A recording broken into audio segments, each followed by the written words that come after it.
안녕하세요. 요즘 세상입니다. 빠르게 흘러가는 일상 속에서 우리가 잠시 멈춰서서 마음을 덜어낼 수 있는 시간이 점점 줄어들고 있습니다.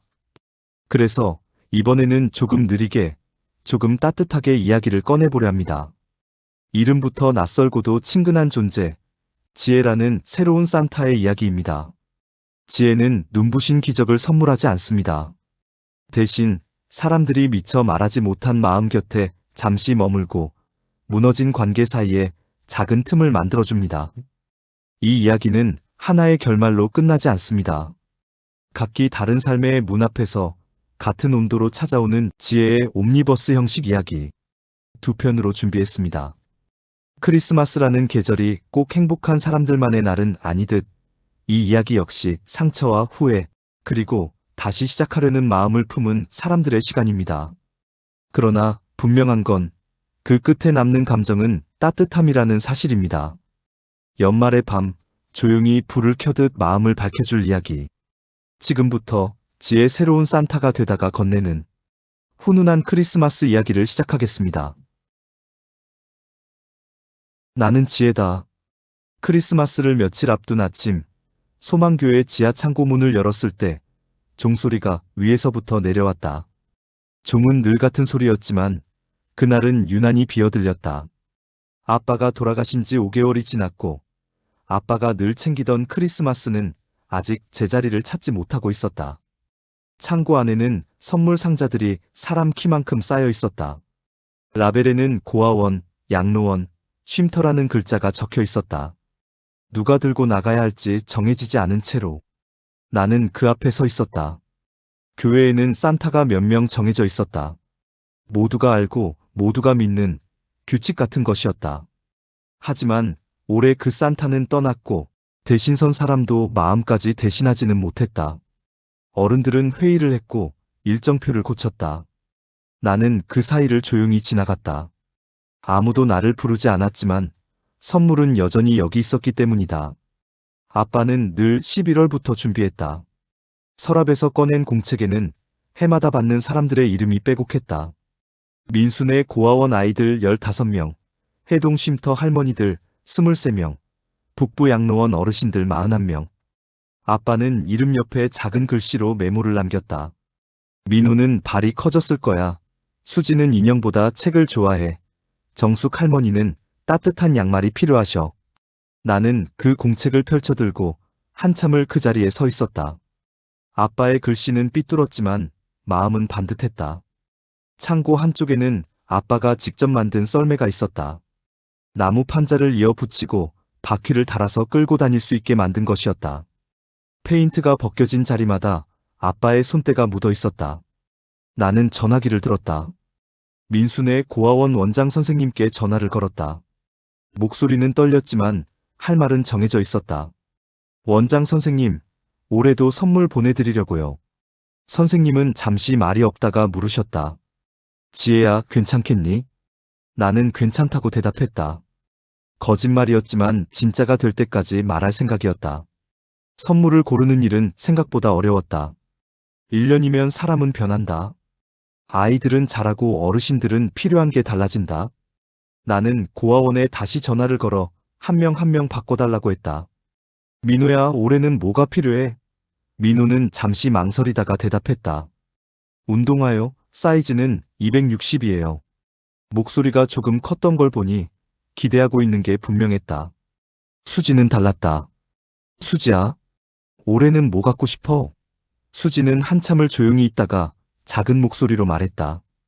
이모 오셨으면 좋겠어요. 나는 할 말을 잃었다. 선물로 채울 수 없는 빈자리가 있다는 걸. 나는 너무 잘 알고 있었다. 그래, 내가 꼭 갈게. 그럼 인형 하나만 주세요. 안 외로우니까요. 교회 사람들은 내가 나서는 걸 달가워하지 않았다. 집사님 한 분이 창고에 내려와 말했다. 지혜야, 네가 이럴 필요 없어. 우리가 알아서 할게. 하지만 나는 이미 전화를 다 돌린 뒤였다. 약속을 했고 이름을 불렀고 무엇이 필요한지 물었다. 멈출 수가 없었다. 제가 할게요. 집사님은 난처한 얼굴로 나를 보다가 한숨을 쉬었다. 네 아버지도 참 고집이 세셨지. 시장 안은 사람들로 가득했고 크리스마스 캐럴이 흘러나왔다. 운동화 가게 아저씨는 나를 보자마자 알아봤다. 지혜야, 왔구나. 올해도 또 왔네. 아빠 이야기는 꺼내지 않았다. 그냥 주문을 했다. 260 사이즈로 하나 주세요. 검은색으로요. 아저씨는 고개를 끄덕이며 제일 좋은 걸로 골라주겠다고 했다. 인형 가게에서는 한참을 고민했다. 주인 아주머니가 건넨 인형은 토끼였다. 귀가 길고 눈이 동그랗고 품에 안으면 딱 좋을 크기였다. 이걸로 할게요. 포장해 드릴까요? 아니요, 제가 할게요. 나는 포장지를 받아들고 직접 쌌다. 아빠가 그랬던 것처럼. 양로원 어르신들 선물은 더 신중해야 했다. 따뜻한 양말, 무릎 담요, 손난로, 목도리. 작은 것들이었지만 겨울을 나는데 꼭 필요한 것들이었다. 계산을 하려는데 돈이 모자랐다. 아빠가 남긴 돈이 생각보다 적었다. 나는 내 통장을 털었다. 아르바이트로 모은 돈과 용돈을 모두 꺼냈다. 그래도 조금 부족했다. 할 수 없이 목록에서 몇 가지를 지웠다. 미안하다는 말을 속으로 되뇌며 계산대 앞에 섰다. 창고로 돌아와 선물을 포장했다. 아빠는 색색의 포장지를 썼다. 빨강, 파랑, 초록, 노랑. 받는 사람마다 다른 색이었다. 나도 그렇게 했다. 민호 운동화는 파란 종이에, 수지 인형은 분홍 종이에, 정숙 할머니 양말은 노란 종이에 쌌다. 리본을 묶다가 손가락에 상처가 났다. 피가 조금 났지만 멈추지 않았다. 다 싸고 나니 밤이었다. 우리는 그의 크리스마스를 완벽하게 만들 수 있다고 믿었다. 어른들끼리 모여 아이들 몰래 작전을 세웠다. 트리는 저녁 6시에 켜고, 케이크는 7시에 꺼내고, 산타는 7시 30분에 등장하기로 했다. 나는 종이에 적힌 시간표를 몇 번이나 확인했다. 그날만큼은 실수하지 않겠다고 생각했다. 하지만 현실은 늘 계획보다 빨랐다. 케이크를 맡은 사람이 엘리베이터 앞에서 미끄러졌고 상자는 멀쩡했지만 안에 케이크는 이미 기울어 있었다. 뚜껑을 여는 순간 생크림이 옆으로 흘렀고 우리는 동시에 숨을 멈췄다. 누군가 말했다. 괜찮아, 눈 내린 것 같아. 하지만 케이크는 더 이상 케이크의 모양이 아니었다. 선물은 더 엉망이었다. 포장된 상자들을 나눠 들고 보니 이름이 전부 바뀌어 있었다. 아이에게 갈 로봇은 할머니에게 가고 아버지의 양말은 조카에게 갔다. 우리는 작은 목소리로 상의했다. 그냥 주자, 인생이 원래 이런 거라고 말해주자. 그때 문이 열리고 산타가 들어왔다. 예정된 산타가 아니었다. 수염은 어디론가 사라졌고 모자는 삐뚤어져 있었다. 김 집사님이었다. 원래 산타 역을 맡기로 한 이 집사님이 급한 일이 생겨 못 온다는 연락이 30분 전에 왔고 김 집사님이 급히 달려온 것이었다. 의상도 제대로 안 맞았다. 배 쪽이 헐렁했고 바지는 짧았다. 아이가 물었다. 산타 아저씨, 왜 이렇게 말랐어요? 김 집사님은 잠시 멈췄다가 웃으며 대답했다. 요즘 다이어트 중이라서 그래. 그 말에 먼저 터진 건 아이들 웃음이었다. 그 다음은 어른들이었다. 무너진 케이크는 숟가락으로 퍼먹었고 선물은 서로 바꾸며 더 시끄러워졌다. 크리스마스는 완벽해서 기억되는 날이 아니라 망쳐도 같이 웃어서 남는 날이라는 것을 알았다. 나는 썰매를 끌고 밖으로 나갔다. 첫 번째는 민수네 고아원이었다. 언덕길이 가파랐고 썰매는 무거웠다. 중간에 2번 쉬었다. 숨이 차올랐지만 포기할 수 없었다. 고아원에 도착했을 때 아이들이 창문에서 손을 흔들고 있었다. 현관문이 열리고 민호가 뛰어나왔다. 왔어요? 민호가 소리쳤다. 뒤에서 아이들이 우르르 따라 나왔다. 나는 썰매에서 선물을 내렸다. 하나씩 이름을 불렀다. 민호야, 수지야, 은혜야, 준서야. 아이들은 자기 이름이 불리는 순간 눈이 반짝였다. 선물을 받아든 아이들은 뜯지도 않고 한참을 들고 있었다. 수지가 내게 다가왔다. 나 이거 진짜 가져도 돼요? 물론이지. 수지가 선물을 품에 꼭 안았다. 포장지 너머로 토끼 인형의 귀가 보였다. 안 외롭죠? 수지가 물었다. 응, 안 외로워. 민호는 운동화 상자를 열었다. 새 운동화를 보자마자 입이 떡 벌어졌다. 이거 진짜 내 거예요? 그럼. 민호는 신발을 신어보더니 마당을 뛰어다니기 시작했다.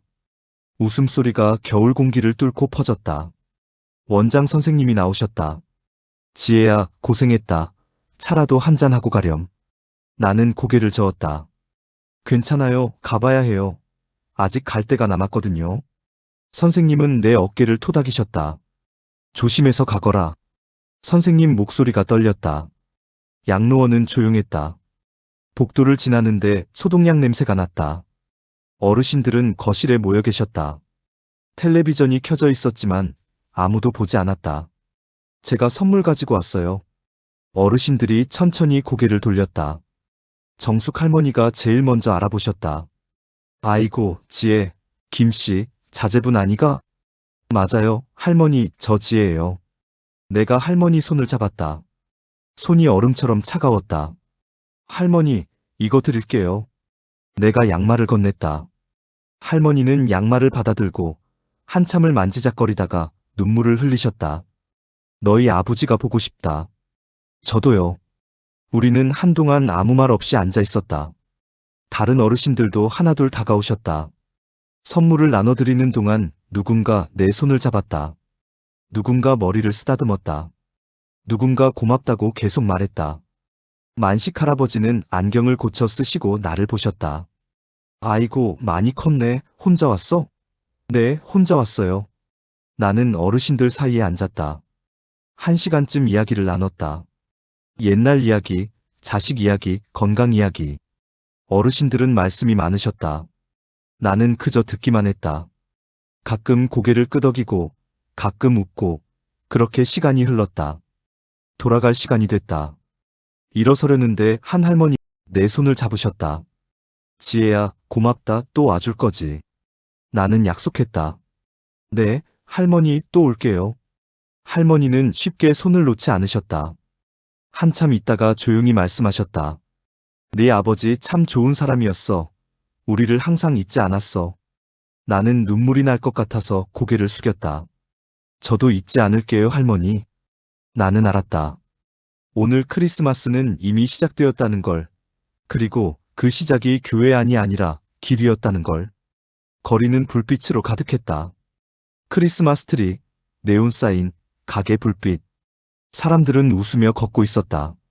선물을 든 사람들, 손을 잡은 연인들, 가족들. 나는 생각했다. 저들도 각자의 크리스마스를 살고 있다고. 완벽하지 않아도 각자의 방식으로. 교회로 돌아왔을 때 파티는 거의 끝나가고 있었다. 산타는 결국 정체를 들켰고 우리는 더 이상 숨기지 않았다. 아이들은 이미 알고 있었다는 듯 고개를 끄덕였다. 괜찮아도 되는 밤이라는 걸 그들은 이미 알고 있었다. 잠들기 전 아이가 말했다. 오늘 제일 재밌었어요. 내년에 또 해줘요. 우리는 그제 알았다. 완벽은 목표가 아니라는 걸. 크리스마스는 완성이 아니라 시작이라는 걸. 다음 날 아침, 소망교회 마당에는 어제보다 사람이 적었지만 공기는 덜 무거웠다. 밤새 무언가가 정리된 느낌이었다. 나는 다시 창고 문을 열었다. 비어있는 자리들이 눈에 먼저 들어왔다. 선물이 사라진 자리, 일정표에서 줄이 그어진 자리. 그 자리가 비어 있어서 오히려 숨을 쉬고 있는 것 같았다. 창고 구석에 아빠의 공책이 놓여 있었다. 나는 그걸 집어들었다. 페이지를 넘기다가 마지막 장에 적힌 글을 발견했다. 아빠의 글씨였다. 내년에는 더 많이, 더 멀리. 느낌표가 하나 더해져 있었다. 나는 웃었다. 아빠는 끝이 없었구나. 교회 아이들이 하나둘 모여들었다. 어제 이야기를 들었다고 했다. 밖에서 크리스마스를 보냈다는 이야기. 산타가 길에 있었다는 이야기. 아이들은 나를 올려다보며 물었다. 내년에도 그렇게 할 거냐고. 나는 대답하지 않고 대신 물었다. 너희는 무엇을 하고 싶으냐고. 아이들은 서로를 보며 웃었다. 대답은 제각각이었지만 방향은 같았다. 함께 가고 싶다는 말이었다. 초등학교 3학년 준호가 손을 들었다. 나도 선물 나눠줄 수 있어. 나는 물었다. 너 뭐 나눠주고 싶은데? 준호는 생각하더니 말했다. 내가 그림 그릴 수 있거든. 카드에 그림 그려줄게. 나는 고개를 끄덕였다. 좋아. 그럼 준호는 그림 그리는 거 맡아. 5살 은지는 말했다. 나는 노래 불러줄 수 있어. 크리스마스 노래. 나 잘 불러. 좋아. 은지는 노래 부르는 거 맡아. 중학생 민지는 조용히 말했다. 저는 할머니들 손 잡아드릴 수 있어요. 우리 할머니가 손 잡아주면 좋아하셨거든요. 나는 민지를 보았다. 민지 얼굴이 아빠를 닮아 있었다. 그 마음이. 그 순간 나는 알았다. 이 교회에서 크리스마스는 다시 정해지고 있다는 걸. 한 사람의 이름으로가 아니라 여러 사람의 발걸음으로. 김 집사님이 다가왔다. 아이들 다 모였네. 무슨 회의야? 우리 내년 크리스마스 준비해요. 준호가 말했다. 집사님은 웃었다. 벌써 아직 12월 26일인데. 일찍 시작하는 게 좋잖아요. 민지가 말했다. 집사님은 나를 보았다. 지혜야, 네가 이 아이들 데리고 할 거야? 나는 고개를 끄덕였다. 혼자는 안 할 거예요. 같이 할 거예요. 집사님은 한참 나를 보다가 말했다. 알았어. 필요한 거 있으면 말해. 우리가 도와줄게. 권 목사님이 들어오셨다. 지혜야, 여기 있었구나. 나는 고개를 들었다. 목사님은 내 옆에 앉으셨다. 어제 고생했다는 이야기 들었어. 나는 괜찮다고 대답했다. 목사님은 한참 앞을 보시다가 말씀하셨다. 네 아버지가 처음 이 일을 시작할 때 사람들이 말렸어. 혼자 하지 말라고. 교회에서 조직적으로 하자고. 근데 네 아버지는 그냥 나갔어. 조직보다 발이 먼저라고 하면서. 목사님, 그래서 저도 길을 만들고 있는 거예요. 내가 물었다. 목사님은 웃으셨다. 이미 만들었어. 어제 네가 걸은 길. 그게 길이야? 나는 메모지 하나를 꺼냈다. 다음에 계획이라고 적었다. 썰매 대신 다른 방법. 교회 밖으로 더 멀리. 고아원 말고도 이름 모를 사람들. 그리고 기다림이 줄어드는 방식. 글씨는 엉성했지만 방향은 분명했다. 목사님이 메모지를 보셨다. 구체적이네. 나는 대답했다. 아빠가 적어 놓으신 게 있었어요. 내년에는 더 많이, 더 멀리. 그래서 저도 그렇게 하려고요. 집으로 가는 길은 늘 같았지만 그날은 다른 표정으로 나를 맞았다. 가게들은 하나둘 불을 끄고 있었고 유리창에 남은 트리 장식이 흔들렸다. 사람들은 크리스마스가 끝났다고 말하겠지만 나는 끝났다는 말이 틀렸다는 걸 알았다. 끝난 것은 하루였고 남은 것은 방향이었다. 슈퍼마켓 앞을 지나는데 주인 아주머니가 나를 불렀다. 지혜야, 잠깐만. 나는 멈춰섰다. 아주머니는 봉지 하나를 건넸다. 이거 가져가. 어제 고생했다며. 뭐예요, 이거? 그냥 먹을 거 조금. 아주머니는 웃으셨다. 네 아버지가 잘 키웠어. 집 앞에 다다르자 창문 하나에 불이 켜져 있었다. 이웃집이었다. 예전에 아빠가 눈 치우는 걸 도와주던 집이었다. 나는 잠시 멈춰서서 고개를 숙였다. 인사를 하듯 마음으로만 했다. 문을 열고 들어가니 엄마가 부엌에 계셨다. 왔어. 응, 엄마. 저녁 먹었어. 아직. 엄마는 냄비를 저으며 말씀하셨다. 오늘 교회에서 전화 왔더라. 나는 가방을 내려놓았다. 뭐라고요? 엄마는 나를 보셨다. 네가 어제 고생 많이 했다고. 엄마는 웃으셨다. 다 컸네. 나는 부끄러워서 고개를 돌렸다. 별로 안 컸는데. 엄마는 계속 말씀하셨다. 아빠가 보면 좋아하셨을 거야. 나는 대답하지 않았다. 대신 엄마를 안았다. 엄마도 나를 안아주셨다. 한참을 그렇게 서 있었다. 밥을 먹으면서 엄마는 물으셨다. 힘들지 않았어? 조금 힘들었어. 근데 할만했어. 엄마는 고개를 끄덕이셨다. 내년에도 할 거야. 당연하지. 근데 혼자는 안 할 거야. 같이 할 거야. 엄마는 웃으셨다.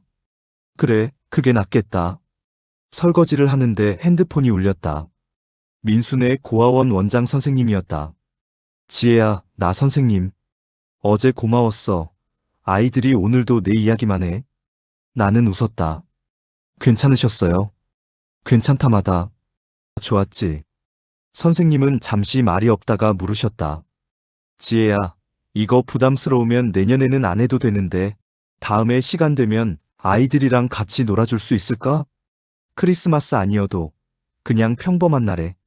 나는 대답했다. 좋아요, 제가 갈게요. 통화를 끊고 나는 방으로 들어갔다. 책상 위에 아빠 공책이 놓여 있었다. 나는 새 페이지를 펼쳤다. 그리고 적기 시작했다. 내년 계획, 준호 카드 그림, 은지 노래, 민지 할머니 손잡기, 정집사님 함께 가기, 나 선물 준비하기. 그리고 제일 아래에 적었다. 평범한 날에도 가기. 창밖을 보니 달이 떠 있었다. 밝은 달이었다. 나는 달을 보며 생각했다. 아빠, 나 계속할게. 매년 할게. 혼자가 아니라 같이 할게. 그렇게 약속했다. 이불을 덮고 누웠다. 오늘도 힘들었지만 좋은 하루였다. 내일은 또 어떤 하루가 올까? 기대되었다. 나는 눈을 감았다. 나는 지혜다. 이제 산타가 되려고 하지 않는다. 대신 길을 걷는 사람이 되려고 한다. 아빠가 만든 길을 걷고, 내가 만드는 길을 걷고, 우리가 함께 만들 길을 걷는 사람. 크리스마스는 끝나지 않는다. 날짜는 지나가지만 마음은 남는다. 그 마음으로 나는 내일도 걸을 것이다. 누군가의 겨울이 조금 덜 춥기를 바라면서. 그리고 언젠가 내가 나이를 먹게 되면 누군가에게 말할 것이다. 옛날에 내가 20도 안 됐을 때 크리스마스에 썰매를 끌고 다녔다고 혼자 시작했지만 나중에는 많은 사람이 함께 했다고 그게 우리 교회의 크리스마스가 됐다고. 그때 듣는 사람이 물을 것이다. 힘들지 않으셨어요? 나는 대답할 것이다. 힘들었지만 괜찮았어. 왜냐하면 혼자가 아니었으니까. 아빠가 함께였고, 친구들이 함께였고, 그 길을 걷는 모든 사람이 함께였으니까. 창고 문을 닫으며 나는 아빠의 공책을 가슴에 품었다. 내년에는 더 많은 이름이 적힐 것이다. 더 많은 메모가 남겨질 것이다. 아빠의 글씨 옆에 내 글씨가 나란히 놓일 것이다. 그렇게 우리는 계속될 것이다. 종소리가 다시 들렸다. 이번에는 비어들리지 않았다. 채워져 있었다. 움직임으로, 방향으로, 약속으로 채워진 소리였다. 나는 불을 끄고 계단을 올라갔다. 내년이 벌써 기다려졌다. 산타는 이름이 아니라 움직임이라는 걸. 교회는 건물이 아니라 희망이라는 걸 이제 안다. 그리고 그것으로 충분하다. 사람들은 산타라는 이름을 들으면 선물을 떠올리지만 내가 만나는 사람들은 대개 무엇인가를 잃은 뒤였으며 지수와 민준도 그랬다. 병원 복도를 나서던 날 의사는 신체보다 마음이 먼저 굳어버린 것 같다고 말했고 그 말은 친절했지만 잔인했다. 노력으로도 해결되지 않는 영역이 있다는 사실을 확인받는 순간이었기 때문이다. 의사는 조심스럽게 말을 이었고 스트레스가 많으신 것 같다고 마음을 편하게 가지라고 했다. 하지만 어떻게 마음을 편하게 가질 수 있는지는 알려주지 않았고 처방전도 없었다. 다만 시간이 필요하다는 말만 남겼다. 지수는 집으로 돌아오는 차 안에서 오래 창밖만 보았고 거리는 평범했다. 사람들이 걷고 차들이 지나가고 신호등이 바뀌었다. 모든 것이 멈추지 않고 흘러갔고 지수만 멈춰 있는 것 같았다.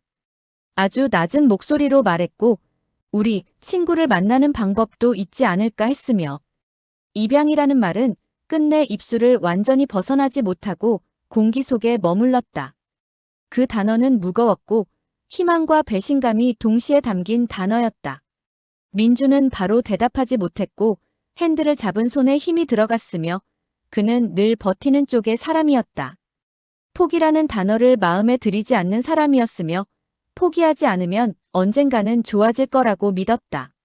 하지만 무엇이 좋아진다는 건지 그 자신도 정확히 알지 못했고 신호등이 바뀌었다.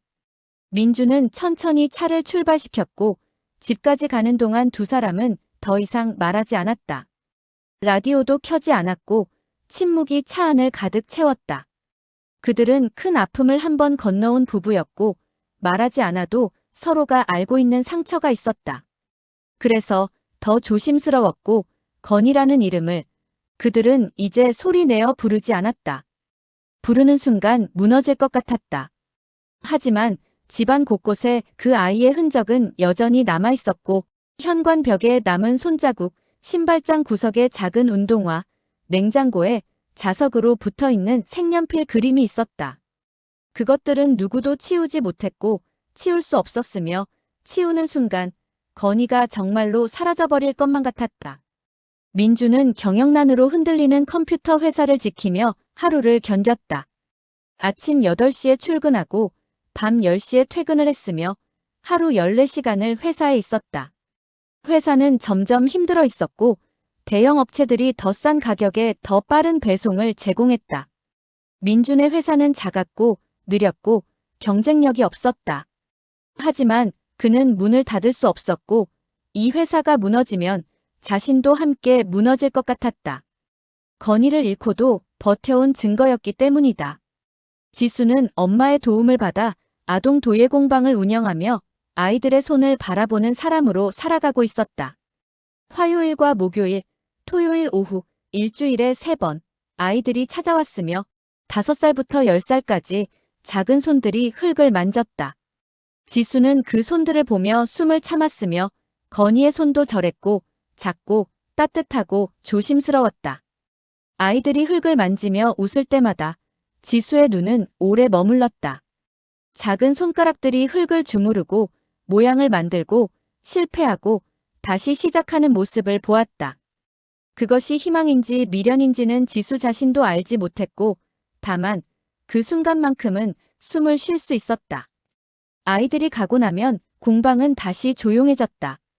지수는 혼자 남은 작품들을 정리하며 건이가 마지막으로 만들었던 작은 그릇을 만졌다. 잘 구워지지 않아서 조금 삐뚤어진 그릇이었고 버릴 수 없는 그릇이었다. 결국 민주는 고개를 끄덕였고 확신이 있어서가 아니라 함께 가보지 않으면 안 될 것 같아서였다. 두 사람이 나란히 현관문을 나서는 모습을 보며 나는 생각했다. 용기란 두려움이 없는 상태가 아니라 두려움을 안고도 한 걸음을 내딛는 것이라고 여겼다. 그렇게 그들은 아동보호시설로 향했다. 차 안은 긴장으로 가득했고 지수는 핸드백을 여러 번 열었다 닫았으며 휴지, 지갑, 핸드폰 모든 게 제자리에 있는지 계속 확인했다. 민주는 내비게이션을 켜놓고도 길을 2번이나 잘못 들었으며 집중이 되지 않았다. 보호소까지는 30분 거리였지만 그날은 1시간이 걸렸다. 김 원장과 함께 보호소를 둘러보던 날 공기는 생각보다 따뜻했고 걱정으로 단단해져 있던 마음이 조금씩 풀어졌다. 복도는 깨끗했고 벽에는 아이들이 그린 그림들이 붙어 있었다. 무지개, 집, 가족이 그려져 있었고 아이들의 얼굴에는 근심보다 웃음이 먼저 있었다. 울음은 오래 머물지 않았다. 한 아이가 민준의 손을 잡고 놀이터로 데려갔고 시소를 함께 타자고 했다. 민준은 당황한 표정으로 지수를 돌아보았지만 곧 아이의 손을 놓지 않았다. 민준은 아이들 앞에서 유난히 말이 없었다. 하지만 그의 눈은 말하고 있었으며 미안하다고, 고맙다고, 무섭다고, 그래도 괜찮을 것 같다고 전했다. 아이 하나가 다가와 민준의 무릎에 앉았고 아무렇지 않게 마치 원래부터 그 자리가 자기 자리였던 것처럼 행동했다.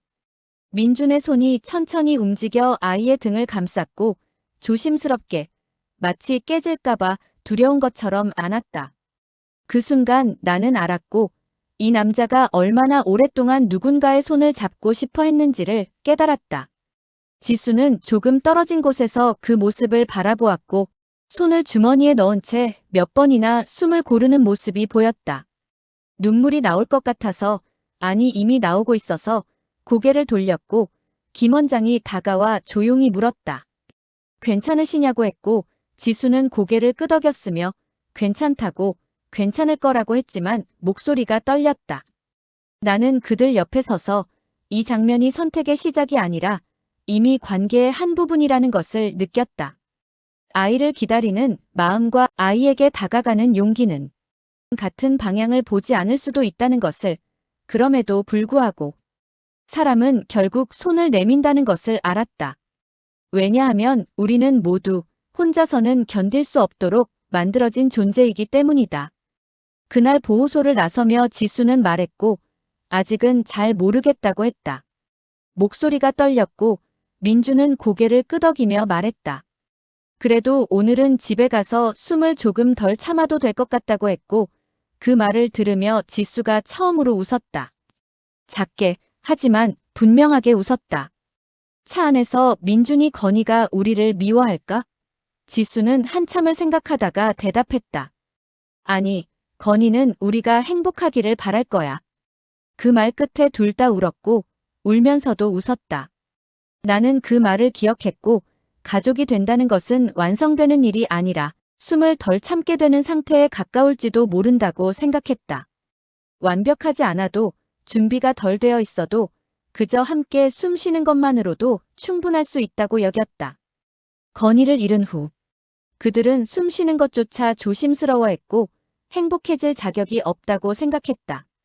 하지만 오늘 이 보호소에서 그들은 조금 다른 것을 배웠고 상실이 끝이 아니라는 것을, 다시 시작할 수 있다는 것을 깨달았다. 크리스마스가 아니어도, 눈이 오지 않아도 누군가는 그렇게 조금씩 서로의 삶에 들어오고 거창한 결심으로가 아니라 작은 용기들의 연속으로 다가오며 오늘 보호소에 간 것, 아이의 손을 잡은 것, 함께 울고 웃은 것, 그 모든 것이 이미 가족이 되어가는 과정이었다. 나는 지혜 산타로서 그 장면을 오래 바라보았고 이 부부가 언젠가 아이의 손을 잡게 될지 아닐지는 아직 알 수 없었다. 하지만 분명한 것은 그날 그들은 혼자가 아니라는 선택을 이미 시작하고 있었다는 사실이었다. 그리고 그것만으로도 충분히 아름다운 크리스마스였다. 보호소를 나서던 그날, 나는 아무 생각 없이 손을 흔들었고 크리스마스가 아닌 날에도 사람들은 떠났다. 나는 익숙하게 배웅했으며 유리창 너머로 보이는 차가 점점 작아졌다. 그런데 지수와 민주는 조금 달라 보였으며 지수는 몇 번이나 뒤를 돌아봤다. 민주는 끝내 내 눈을 마주치지 못했으며 그들의 시선 속에는 무언가가 남아있었다. 아직 결정되지 않은 질문, 아직 선택되지 않은 가능성이 있었다. 김 원장은 내 옆에 서서 말했고 좋은 분들이라고 했다. 준비가 되면 다시 오실 거라고 했고 나는 고개를 끄덕였다. 그럴 것 같다고 했지만 내 마음은 이미 그들을 따라가고 있었다. 그날 밤 나는 별을 보며 기도했으며 그들이 다시 오기를, 이번에는 준비된 마음으로 오기를 빌었다. 그로부터 얼마 지나지 않아 나는 아주 자연스럽게 그들의 집 안으로 들어가게 되었고 특별한 결심이나 선언은 없었다. 다만 어른들의 얼굴에 동시에 떠오른 난감함과 안도의 표정을 나는 기억한다. 그날은 수요일 오후였으며 지수가 공방을 마치고 집에 돌아왔을 때 나는 거실 소파에 앉아 있었다. 가방을 맨 채로 있었으며 지수는 문 앞에서 멈춰 섰고 몇 초 동안 아무 말도 하지 못했다. 그리고 천천히 웃었고 어떻게 왔냐고, 혼자 왔냐고 물었다. 지수는 서둘러 민준에게 연락했고 목소리는 밝았지만 숨이 가빴다. 여보, 지금 집에 올 수 있어?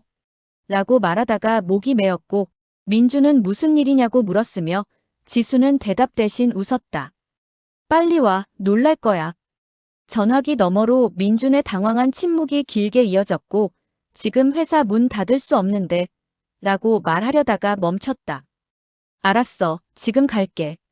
황당함이 먼저였을 것이고 민준은 직원에게 잠깐 다녀오겠다고 말했다.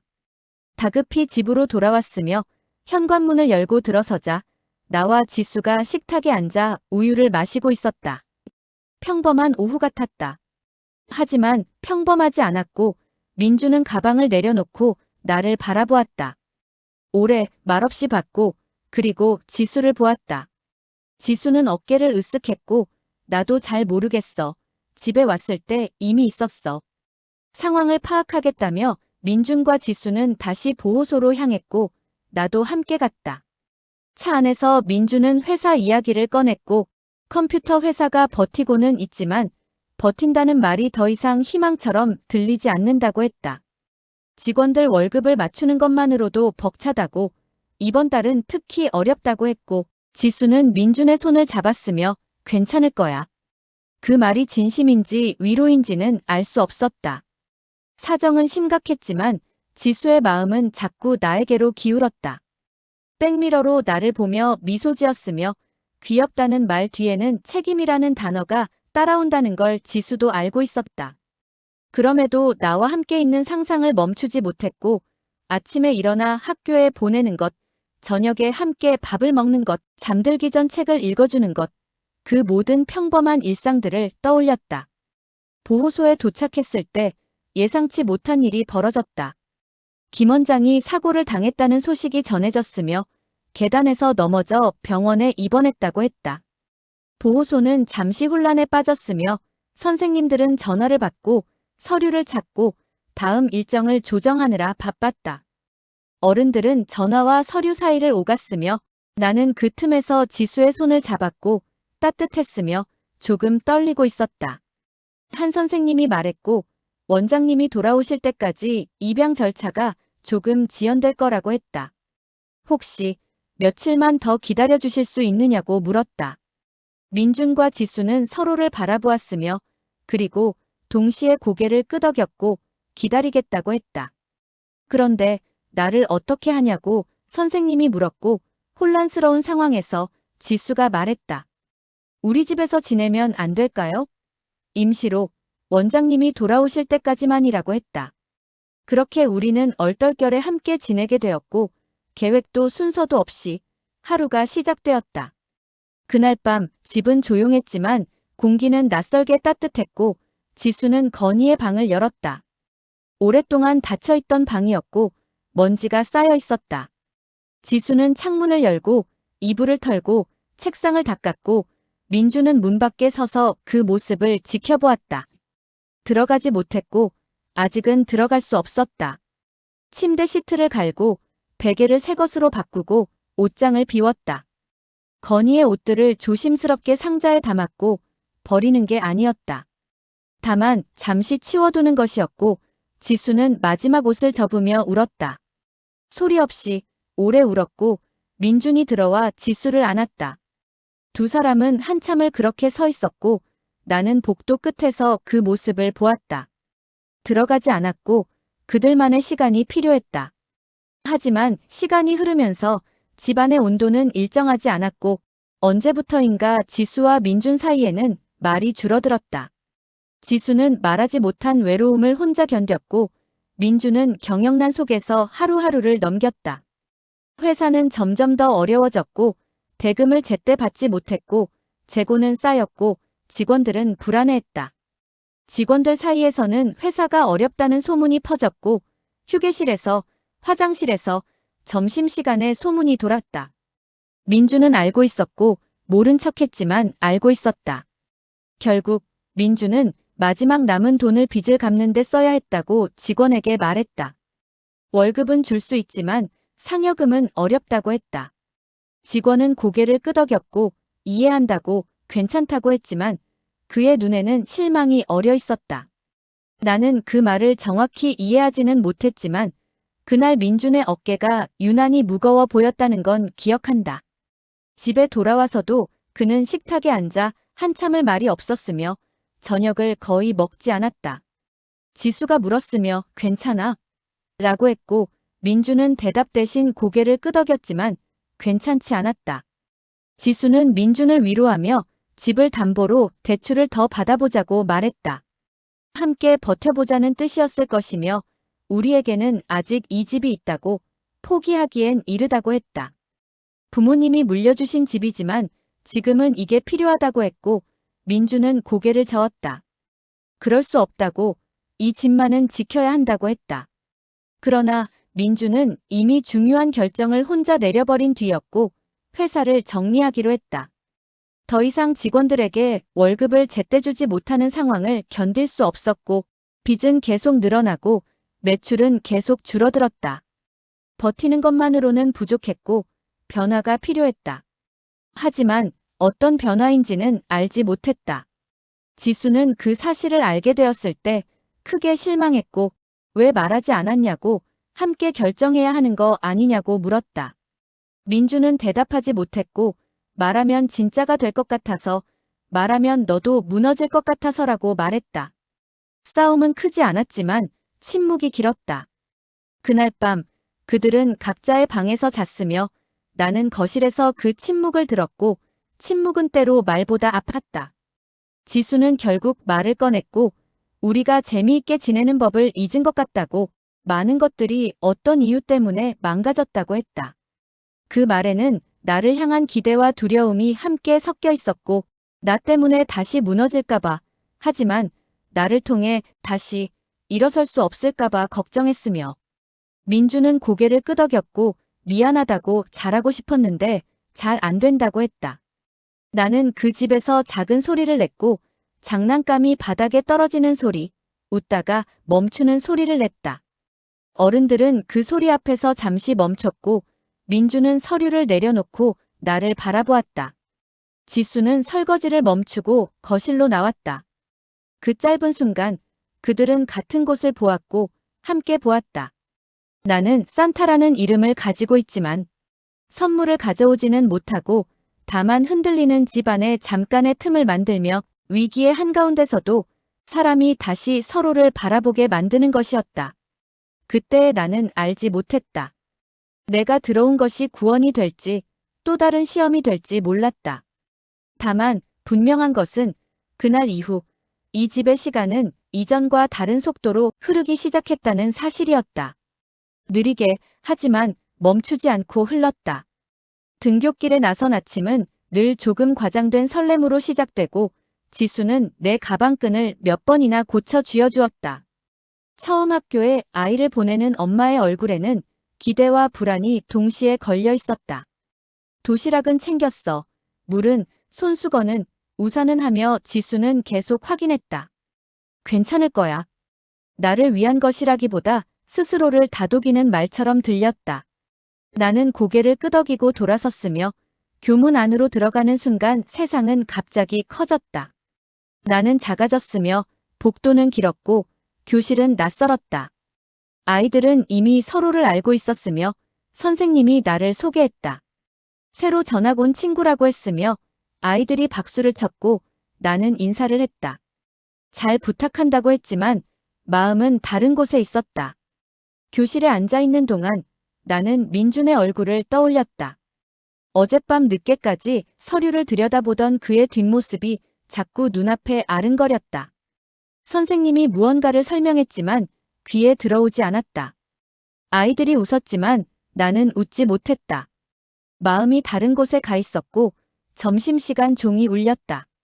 아이들이 도시락을 꺼냈고 나는 가방을 메고 조용히 교실을 빠져나왔다.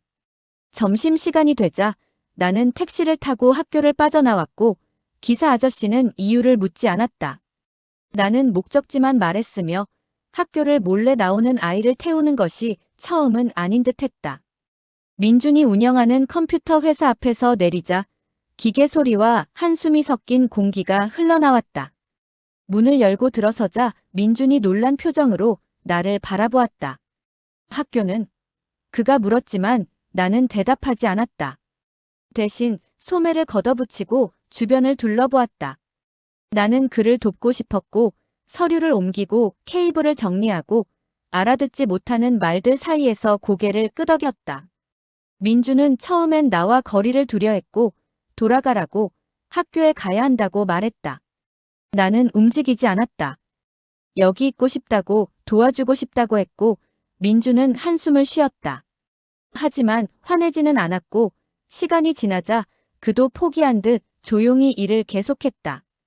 우리는 나란히 앉아 각자의 방식으로 하루를 견뎠다. 저녁이 되었을 때 그는 내 앞에 앉아 자신의 잘못을 말했다. 혼자 결정한 일들, 말하지 못한 두려움들을 고백했다. 지수에게 제대로 된 남편이 되지 못한 것 같다고, 너에게도 좋은 어른이 되지 못할 것 같다고 했다. 건의를 지키지 못한 것처럼 또 실패할 것 같다고 했다. 사과는 짧았지만 어깨는 오래 떨렸다. 나는 그의 손을 잡았으며 작은 손이었지만 그 순간만큼은 힘이 있었고 괜찮다고 아저씨 잘못이 아니라고 말했다.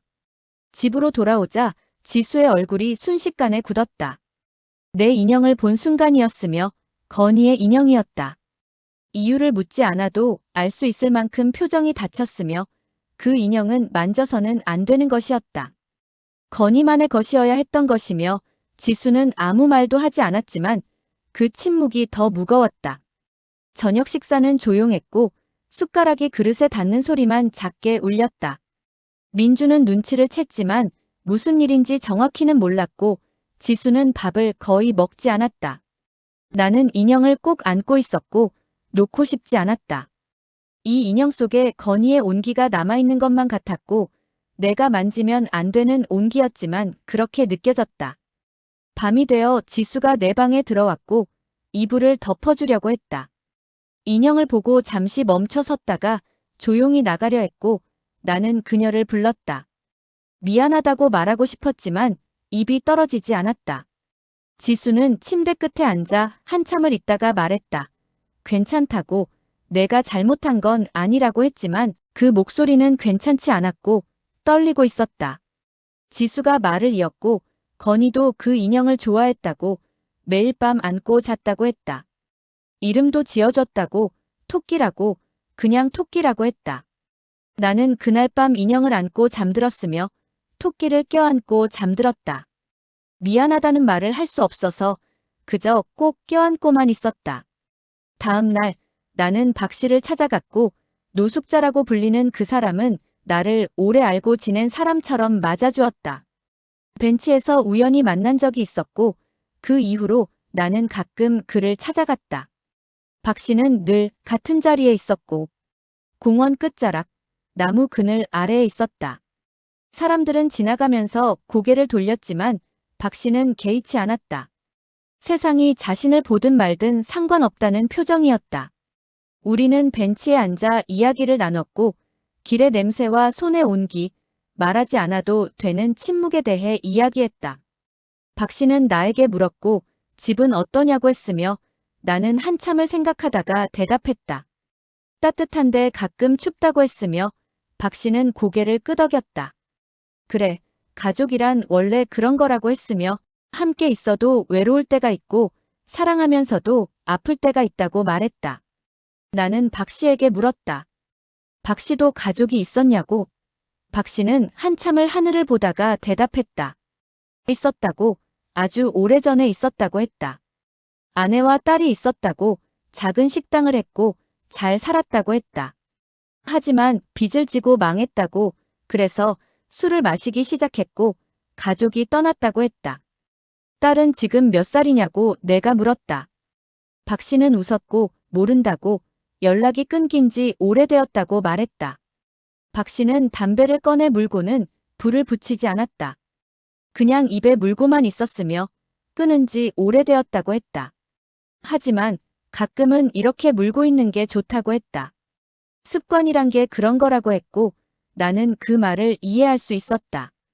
건희의 인형을 안고 자는 것처럼 없어진 것들을 붙잡고 있는 방식이라고 생각했다. 박 씨가 말했다. 상실을 인정하는 건 쉽지 않다고 하지만 인정해야 앞으로 나아갈 수 있다고 했다. 그 무렵 이 대표가 민준을 찾아왔고 대형 컴퓨터 회사의 대표라는 이름은 늘 제안처럼 들렸다. 양복을 말끔하게 차려입은 그는 회사 안에서 이질적으로 보였다. 민준의 낡은 사무실, 먼지 쌓인 선반들, 오래된 컴퓨터들 사이에서 이질적으로 보였다. 이 대표는 주변을 둘러보며 말했고 아직도 이런 방식으로 일하시냐고 시대가 변했다고 말했다. 회사를 넘기라는 말은 구원과 포기의 중간에 놓여 있었고 좋은 조건이라고 했다. 직원들도 다 지킬 수 있다고 했고 기술도 살리고 브랜드도 유지하겠다고 했다. 다만 소유권만 넘기면 된다고 했고 민주는 오래 생각했다. 이 대표는 서두르지 않았고 차를 마시며 기다렸지만 민준에게 그 회사는 단순한 사업장이 아니었다. 꿈이었고 버텨온 시간이었고 포기하지 않겠다고 다짐했던 증거였다. 건의를 잃고도 무너지지 않으려 붙잡았던 마지막 자존심이었다. 민준은 시간을 달라고 했다. 이 대표는 고개를 끄덕이며 일어섰고 일주일 드리겠다고 했다. 그 이후엔 다른 곳을 알아봐야 한다고 했고 문을 나서며 한 번 더 돌아보았다. 민주는 창밖을 보고 있었고 그 뒷모습이 무척 외로워 보였다. 민주는 깊은 자책에 빠졌고 회사 근처 골목을 혼자 걸었다. 발걸음은 느렸고 고개는 숙여져 있었다. 사람들이 지나갔지만 민주는 보지 못했고 가로등 불빛만이 그의 그림자를 길게 느렸다. 그때 박 씨가 그의 등 뒤로 불쑥 나타나 위로를 건넸고 넘어지는 게 잘못이 아니라고 일어서지 않는 게 잘못이라고 말했다. 민주는 놀라 돌아보았고 박 씨는 웃고 있었다. 이빨이 몇 개 없었지만 그 미소는 따뜻했다. 민주는 이 사람을 알았으며 몇 번 본 적이 있었다.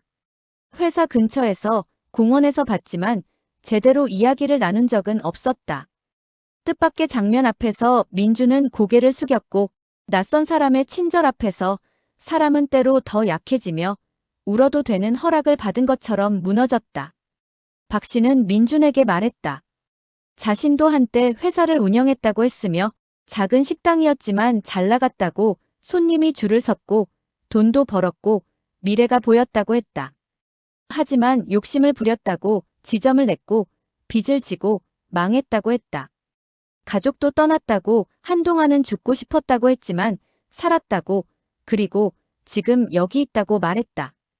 행복하냐고 민준이 물었고 박 씨는 고개를 가웃거렸으며 행복이란 게 뭔지 모르겠다고 다만 후회는 덜하다고 했다.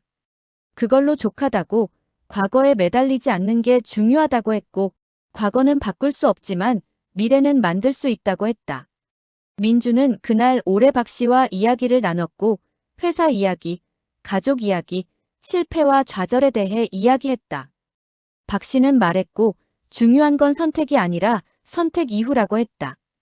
어떤 결정을 내리든 그 이후를 어떻게 사느냐가 더 중요하다고 했고 회사를 팔든 지키든 그 자체가 실패나 성공을 의미하지 않는다고 했다. 그 이후 어떻게 살아가느냐가 의미를 만든다고 했고 민주는 고개를 끄덕였다. 무엇을 결정해야 할지는 여전히 몰랐지만 조금은 가벼워진 기분이었다. 그 시각 지수는 친구 희수에게 과거를 털어놓고 있었다.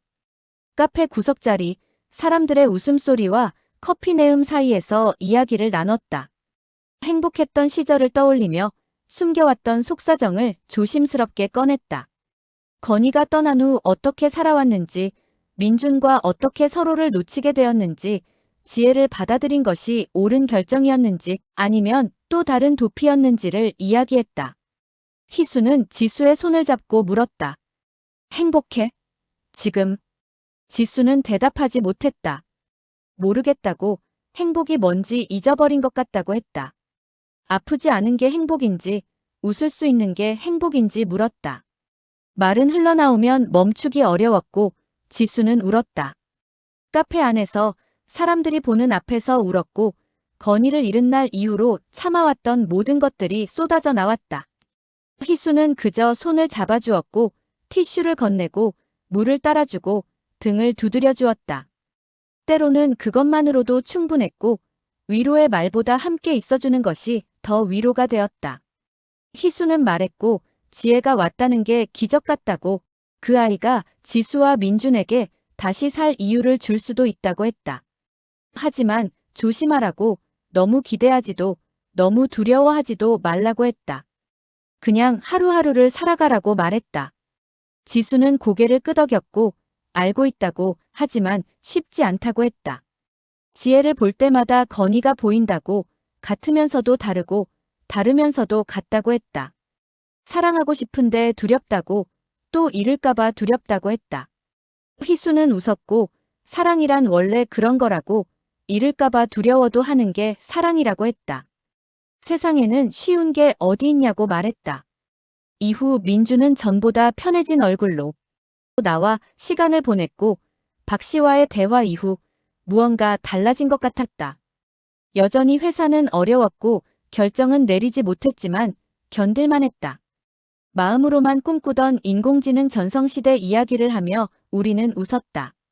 기술이 세상을 어떻게 바꿀지, 사람들이 어떻게 살아갈지, 로봇이 사람을 대신할 수 있을지, 아니면 결국 사람이 필요할지에 대해 이야기했다. 민준의 눈은 그 이야기를 할 때 빛났고 살아있었다. 건이가 살아있을 때 그랬던 것처럼 생기가 있었다.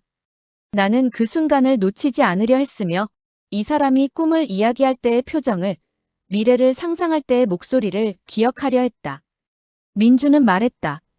아이들의 호기심을 자극하는 인공지능을 만들고 싶다고. 정답을 주는 게 아니라 질문을 만들어내는 인공지능을 만들고 싶다고 했고, 생각하게 만드는 기계를 만들고 싶다고 말했다. 주말이 되자 우리는 놀이동산에 갔고, 지수의 제안이었으며 오랜만에 나가고 싶다고, 셋이 함께 가고 싶다고 했다. 민주는 처음엔 망설였지만 결국 고개를 끄덕였다. 차 안에서 지수는 말했다. 16살의 민준을 만났다고. 학교 앞 문방구에서 만났다고 했다. 민준이 샤프를 사고 있었고 지수가 말을 걸었다고. 그게 시작이었다고 말했다. 첫 데이트가 이 놀이동산이었다고. 그때도 지금처럼 겁이 많아서 롤러코스터를 못 탔다고 했다. 민준은 변명했고 멀미를 잘한다고. 높은 게 무섭다고 했다. 지수가 웃으며 놀렸고 민준은 어쩔 수 없다는 듯 웃었다. 나는 뒷자리에서 그 모습을 보며 생각했고, 이것이 사랑이구나. 서로의 약점을 알면서도 함께 웃는 것이 사랑이구나 생각했다. 놀이동산은 시끄럽고 밝았고 아이들의 비명소리, 음악소리, 웃음소리가 뒤섞여 있었다. 우리는 회전목마를 탔고 민준과 지수는 내 옆에 섰으며 말이 천천히 움직이기 시작했다. 음악이 흘러나왔으며 지수는 민준의 손을 잡았고 자연스럽게 오랜만에 손을 잡았다. 민준은 놀란 것처럼 지수를 보았지만 손을 놓지 않았고 나는 그 모습을 보며 웃었다. 우리는 솜사탕을 먹었고 끈적이고 달콤했으며 지수는 사진을 찍자고 했다. 셀카를 찍고 삼각대를 세우고 지나가는 사람에게 부탁했다. 사진 속 우리는 웃고 있었고 완벽하지 않았지만 행복해 보였다. 그날은 오래 잊고 있던 웃음이 돌아온 날이었고 건의 없이도 웃을 수 있다는 것을, 그것이 배신이 아니라는 것을 조금씩 받아들이는 시간이었다. 저녁이 되어 집으로 돌아오는 길 민준이 말했다. 오늘 좋았다고 했으며 지수는 대답하지 않았지만 미소를 지었다. 나는 뒷자리에서 풍선을 안고 있었으며 이 순간이 오래 지속되기를 바라며 이 온기가 식지 않기를 바랬다. 다음 날 아침, 바이올린 선율이 집을 깨웠다. 누가 틀어놓은 음악이었으며 민준도 지수도 아니었다. 나였으며 건이의 방에서 찾은 음악 파일이었다. 건이가 좋아했다는 곡, 비발디 사계 중 봄이었으며 그 소리와 함께 비밀이 드러났다. 지수가 거실로 나왔고 얼어붙은 표정으로 나왔다. 민준도 뒤따라 나왔고 그들은 음악을 들으며 서로를 바라보았다. 오래 말없이 바라봤고 그리고 지수가 말하기 시작했다. 부부에게는 아들 건이가 있었다고. 횡단보도에서 예상치 못한 교통사고로 떠나보낸 아이였다고 했고 6살이었다고 말했다. 바이올린을 좋아했고 웃음소리가 컸다. 아침마다 지수의 뺨에 뽀뽀를 했던 아이였으며 민준의 어깨에 매달려 놀던 아이였다. 그림을 그리고 흙을 만지고 노래를 부르던 아이였다. 공원에서 뛰어놀고 아이스크림을 흘리고 잠들기 전 책을 읽어달라고 하던 아이였다. 그 이후로 삶은 이전과 같지 않았다고 말했다. 지수는 말을 이었고 민준을 위해 속으로 삼켜야 했던 괴로움들을 이야기했다. 혼자 울었던 밤들을, 아무렇지 않은 척했던 아침들을 말했다. 건이의 방을 정리하지 못한 이유를, 인형을 치우지 못한 이유를, 사진을 보지 못한 이유를, 민준 앞에서 울 수 없었던 이유를 이야기했다. 민준도 힘들까봐, 함께 무너질까봐, 서로를 위로하지 못하고 각자 버텼던 시간들을 털어놓았다. 그리고 고백했다. 자식에 대한 사랑은 당신이 경험하게 될 다른 어떤 사랑보다도 강하다고, 그래서 더 아프다고, 그래서 더 오래 남는다고 했으며 잊을 수 없다고, 잊고 싶지도 않다고 했다. 하지만 동시에 앞으로 나아가고 싶다고 건희를 가슴에 품은 채로 새로운 사랑을 시작하고 싶다고 말했다. 민준도 말했고 자신도 같았다고 회사에 매달린 건 도망이었다고 했다. 바쁘면 생각하지 않아도 되니까 매달렸다고 지수와 이야기하지 않은 건 두려워서였다고 했다. 함께 아파하면 견딜 수 없을 것 같아서 혼자 버티는 게 나을 것 같아서 그랬다고 했다. 하지만 그게 더 외로웠다고 지수를 잃어버리는 것 같았다고 말했다. 민주는 말을 이었고 건희를 잃은 것도 자기 잘못 같았다고 그날 횡단보도를 건너지 말았어야 했다고 손을 더 세게 잡았어야 했다고 했다. 매일 그 장면을 떠올린다고 만약 내가 조금만 더 조심했다면 건희는 지금 여기 있을 거라고 생각한다고 했다. 그 죄책감이 숨을 쉴 수 없게 만든다고 말했다. 그들은 함께 울었고 오랜만에 서로 앞에서 울었으며 말하지 못했던 모든 것들을 쏟아냈다. 미안하다고 사랑한다고 보고 싶다고 말했다. 나는 그 모습을 바라보며 알았고 이 집의 상처는 오래되었다. 그래서 더 조심스럽게 아물고 있다는 것을 내가 그 자리를 대신할 수는 없다는 것을 하지만 그 옆에 있을 수는 있다는 것을 건희의 빈자리 옆에 새로운 자리를 만들 수 있다는 것을 알았다. 음악이 끝났고 하지만 아무도 움직이지 않았다. 지수가 나를 안아주었고 민준도 우리를 감싸 안았다. 우리는 한참을 그렇게 서 있었고 완전하지 않은 가족, 상처투성이 가족이었지만 함께 있는 가족이었으며 그것만으로도 충분했다. 그날 밤 민주는 빛을 따라 걸어나갔고 집 근처 골목 끝에서 늘 보이던 희미한 불빛을 따라갔다. 가로등 아래 그 아래에는 박 씨가 있었고 두 사람은 오래 서서 말하지 않았다. 말은 잠시 뒤에 시작되었고 박 씨는 과거에 매달려 있으면 현재도 미래도 함께 굳어버린다고 말했다. 지나간 시간은 붙잡을수록 무거워진다고 대신 앞으로 올 시간을 바라보라고 했다. 민주는 그 말을 쉽게 받아들이지 못했다. 어떻게 건희를 놓아줄 수 있냐고 그건 배신 아니냐고 물었다. 박 씨는 고개를 저었고 놓아주는 게 아니라고 함께 가는 거라고 했다. 건희를 가슴에 품고 동시에 앞으로 걷는 거라고 그게 진짜 사랑이라고 했다. 박 씨는 말했으며 자신의 딸도 그러길 바랄 거라고 아빠가 과거에 갇혀 사는 게 아니라 행복하게 사는 거라고 말했다. 민주는 그날 이후 세상을 보는 시선이 조금 달라지기 시작했다. 회사에 가는 길도 거리의 풍경도 사람들의 얼굴도 다르게 보였다. 모든 게 조금씩 다르게 보였고 여전히 아팠지만 견딜만 했으며 여전히 그리웠지만 살만했다. 며칠 뒤 민주는 아이들의 호기심을 정면으로 겨냥한 인공지능 신제품을 완성했다. 정답을 알려주는 기계가 아니라 질문을 만들어내는 기계였다. 아이들이 왜라는 말을 멈추지 않게 만드는 장치였고 하늘은 왜 파랗지, 새는 왜 날지, 사람은 왜 웃지 않은 끝없는 질문들을 만들어내는 장치였다. 그 질문들이 생각을 만들고 생각이 배움을 만든다고 믿었다. 운명이 달린 소개는 태수에게 맡겼고 민준의 오른팔이자 가장 오래 함께 일한 직원인 태수는 긴장한 표정으로 발표 자료를 준비했다. 발표날 사람들의 눈빛이 달라졌고 관심이 호기심으로 바뀌고 호기심이 기대로 바뀌었으며 호기심은 곧 주문으로 바뀌었다. 예상보다 훨씬 많은 요청이 쏟아졌다.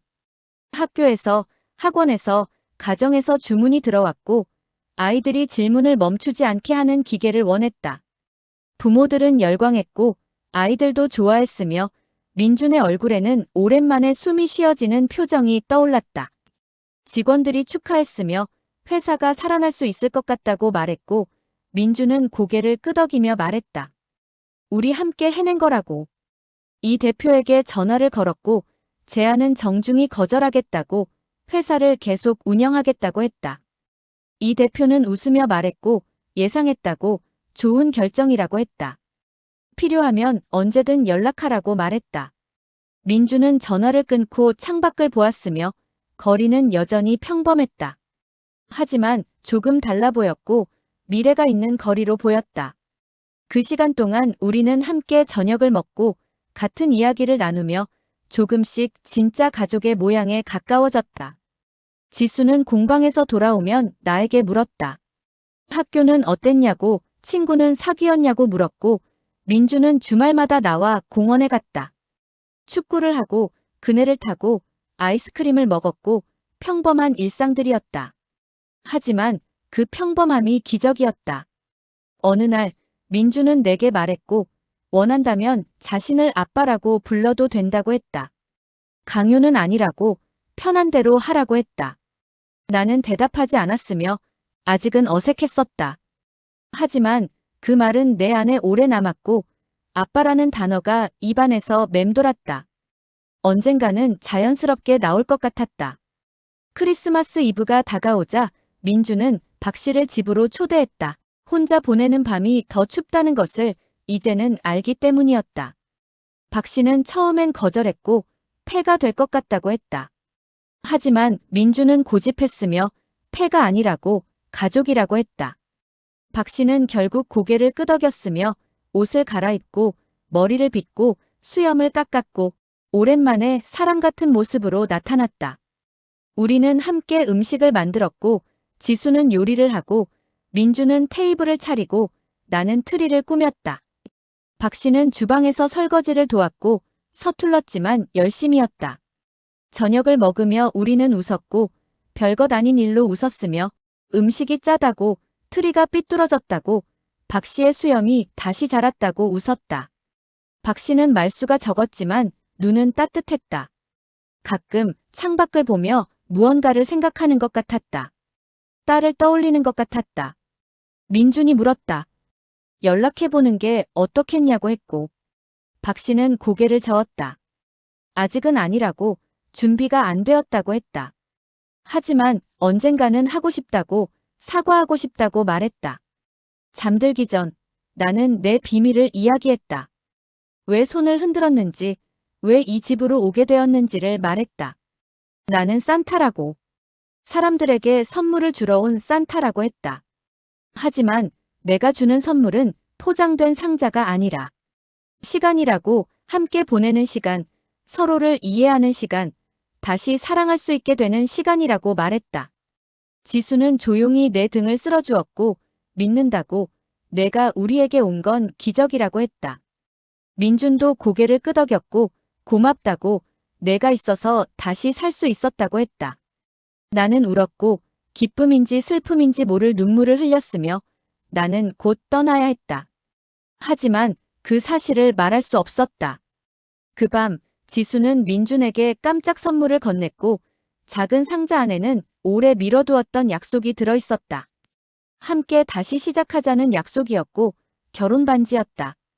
건이가 태어난 후 빼두었던 반지를 다시 끼자고 했고 민주는 손을 떨며 반지를 받았다. 눈물이 났고 지수도 울었으며 그들은 서로의 손에 반지를 끼워주었다. 느리게 조심스럽게 끼워주었으며 새로운 시작이었다. 크리스마스 아침, 우리는 세상 누구보다도 평범하게 행복했다. 눈부신 기적은 없었지만 서로의 이름을 부르는 일이 자연스러워졌다. 선물을 교환하고 케이크를 먹고 노래를 불렀고 박 씨도 함께 있었으며 가족처럼 있었다. 나는 산타이며 선물 대신 사람을 연결하고 시간을 이어붙이는 역할을 맡은 아이이고 이 집에서 나는 더 이상 지나가는 기적이 아니었다. 우리는 가족이 되었고 그 사실은 조용하지만 단단했다. 하지만 나는 알고 있었고 곧 떠나야 한다는 것을 알았다. 산타는 영원히 머물지 않고 선물을 주고 시간을 만들어주고 떠나며 그것이 규칙이었다. 나는 조용히 준비했으며 편지를 썼고 떠나는 이유를, 남기고 싶은 말들을 편지에 담았다. 나는 지혜 산타이며 떠날 준비는 늘 조용히 시작되었고 그날 아침 지수는 입양보호소에 전화를 걸었다. 확인해야 할 것이 있다는 얼굴이었고 김 원장이 퇴원했다는 소식을 들었다. 정식 입양 절차를 시작하고 싶다고 말했다. 보호소 직원은 잠시 침묵했고 그리고 조심스럽게 물었다. 어떤 아이를 말씀하시는 거냐고. 지혜요, 지수가 말했고 우리 집에 있는 지혜라고 했으며 통화는 길지 않았다. 수화기를 내려놓는 손이 떨렸으며 지수의 눈이 천천히 흔들렸다. 보호소에는 지혜라는 아이가 있었던 적이 전혀 없다는 말이 남았으며 기록도 없고 서류도 없고 그런 이름의 아이는 없다고 했다. 부정은 빠르고 의심은 늦었으며 민주는 함께 찍은 사진들을 꺼냈다. 웃고 걷고 놀던 장면들이 분명히 남아있었다. 그러나 사진 속의 나는 어딘가 흐릿했고 존재하는데 증명되지 않는 얼굴이었다. 윤곽이 희미하고 표정이 불분명했다. 마치 빛에 과다 노출된 것처럼 보였다. 민준과 지수는 서로를 바라보았다. 이게 무슨 일이냐고, 우리가 본 게 환상이냐고 물었다. 하지만 손에 남은 온기는 진짜였으며 함께 먹은 밥, 함께 본 영화, 함께 간 놀이동산이 모든 것이 진짜였고 환상일 수 없었다. 서랍 깊은 곳에서 편지가 발견되었고 봉투는 얇았다. 글씨는 또렷했으며 지수와 민준에게라고 쓰여 있었다. 손이 떨려서 봉투를 열기까지 시간이 걸렸으며 나는 떠날 거라고 썼다. 그리고 두 사람이 아들 건희의 죽음으로 얼마나 오래 아파했는지를 알고 있다고 적었다. 말로 하지 못한 날들, 서로를 배려하느라 서로에게 닿지 못한 시간들, 그 모든 것을 보았다고 했다. 나는 위로를 남겼으며 상처는 사라지지 않지만 앞으로 나아갈 힘은 다시 생긴다고 썼다. 울지 말라는 말은 하지 않았으며 울 수 있다는 사실이 살아있다는 증거라고 썼다. 편지는 계속되었고 앞으로 부부에게 딸이 태어날 거라고 그 아이를 사랑하고 아껴 달라고 했다. 잃어버린 이름을 대신 채우려 하지 말고 새로운 이름을 있는 그대로 불러달라고 했다. 건이는 건이고 새로 올 아이는 그 아이라고 썼으며 둘 다 사랑할 수 있다고 그게 부모의 마음이라고 적었다. 부모만이 자식에 대한 사랑과 기쁨을 알 수 있고 그 사랑은 두려움보다 크다고 했다. 나는 언젠가 다시 만나게 될 거라고 덧붙였고 그 언젠가는 날짜가 아니라 마음의 상태라고 했다. 준비가 되었을 때, 서로를 탓하지 않게 되었을 때, 웃음이 자연스러워졌을 때라고 적었다. 나는 항상 곁에 있을 거라고 썼다. 보이지 않아도 만질 수 없어도 곁에 있을 거라고 했다. 크리스마스마다, 눈이 올 때마다, 아이들의 웃음소리가 들릴 때마다 나는 거기 있을 거라고 했다. 산타는 떠나지만 기적은 남는다고. 그 기적은 사랑이라고 썼다. 편지를 읽는 동안 집은 고요했고 민주는 고개를 숙였다. 지수는 손을 가슴에 얹었으며 두 사람의 숨이 같은 속도로 오르내렸다. 나는 그 장면을 보지 않았지만 알고 있었다. 내가 떠난 뒤에도 기적은 사라지지 않는다는 것을, 기적은 눈부신 사건이 아니라 다시 말을 건네는 용기라는 것을, 다시 손을 잡는 선택이라는 것을 알고 있었다. 지수가 말했고 알고 있었다고, 완전히는 아니지만 어렴풋이 알고 있었다고 했다. 지혜가 평범한 아이가 아니라는 것을 알았고 너무 착하고 너무 이해심이 많고 너무 완벽했다고 했다. 마치 우리에게 필요한 모든 것을 알고 있는 것처럼 행동했다고 말했다. 민준도 고개를 끄덕였으며 자신도 느꼈다고, 하지만 믿고 싶지 않았다고 했다. 떠날 거라는 걸 알면서도 모른 척하고 싶었다고 말했다. 그들은 울었다. 하지만 이번엔 달랐으며 건이를 잃었을 때의 그 절망적인 울음이 아니었다. 감사의 눈물이었으며 나를 보내주신 것에, 함께할 수 있었던 시간에, 다시 사랑할 수 있게 된 것에 감사하며 울었고 아픔과 기쁨이 섞인 눈물이었다. 나는 떠났고 흔적은 남기지 않았다. 다만 빈자리가 생겼고 그 빈자리는 두 사람이 채웠으며 아침마다 서로의 안부를 묻고 저녁에는 같은 방향을 바라보았다. 건희의 방은 비워두었지만 닫지 않았다. 기다림은 닫힌 문이 아니라 열린 창문이라는 것을 이제는 알았기 때문이다. 몇 달 후 지수는 임신 사실을 알게 되었고 믿을 수 없었다. 의사는 기적이라고 했고 의학적으로 설명하기 어렵다고 했다. 하지만 일어난 일이라고 했고 지수는 병원을 나와 민준에게 전화했다. 울면서 웃었고 민준은 회사 문을 당장 닫고 달려왔으며 두 사람은 주차장에서 한참을 안고 울었다. 딸이었고 건강한 딸이었으며 지수는 출산하면서 지혜를 떠올렸고 이 아이가 지혜였으면 하고 생각했다. 하지만 아니었다. 이 아이는 이 아이였고 새로운 생명이었으며 새로운 사랑이었다. 이름을 지을 때 민준이 제안했으며 희망이라는 뜻의 이름을 짓자고 했고 지수는 고개를 끄덕였다. 아이가 자라면서 그들은 건이 이야기를 해주었다. 너에게 오빠가 있었다고, 하늘에 있는 오빠라고 말했다. 아이는 물었고 오빠를 만날 수 있냐고 했다. 지수는 대답했고 언젠가는, 아주 나중에 만날 수 있다고 했다.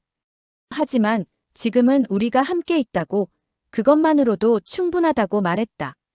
민준의 회사는 조금씩 안정을 찾았고 인공지능 제품이 히트를 치면서 새로운 투자자들이 찾아왔다.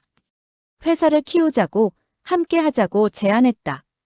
민준은 신중하게 결정했으며 이번엔 지수와 상의하며 결정했다. 크리스마스가 돌아왔고 첫눈이 내렸다. 아이는 창밖을 보며 웃었고 예쁘다고 말했다. 지수는 아이를 안고 민준 옆에 섰다.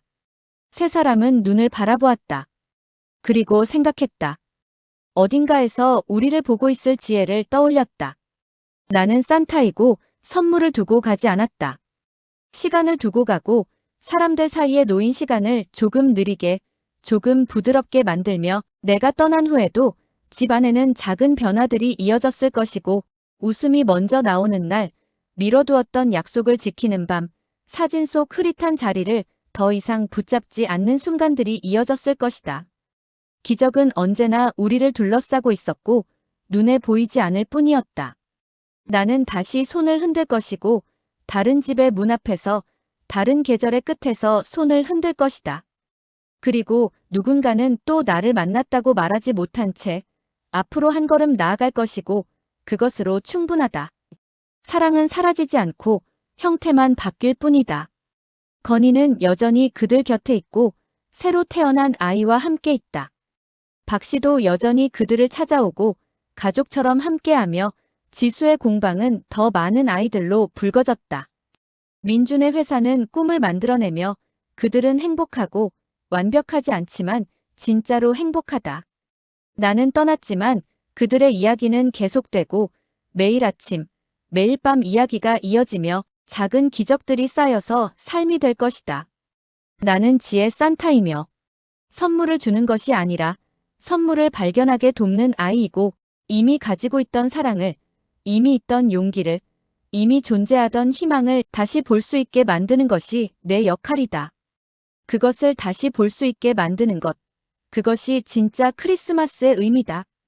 그리고 언젠가 그들이 준비되었을 때 나는 다시 나타날 것이다. 다른 모습으로, 다른 이름으로 나타날 것이다. 하지만 같은 마음으로 나타날 것이고 사랑을 전하러 올 것이며 그때까지 메리 크리스마스. 여러분의 구독과 좋아요, 알림 설정은 앞으로 더 좋은 영상을 만드는데 큰 힘이 됩니다. 더 재미있고 의미 있는 콘텐츠로 보답하겠습니다. 시청해주셔서 진심으로 감사합니다.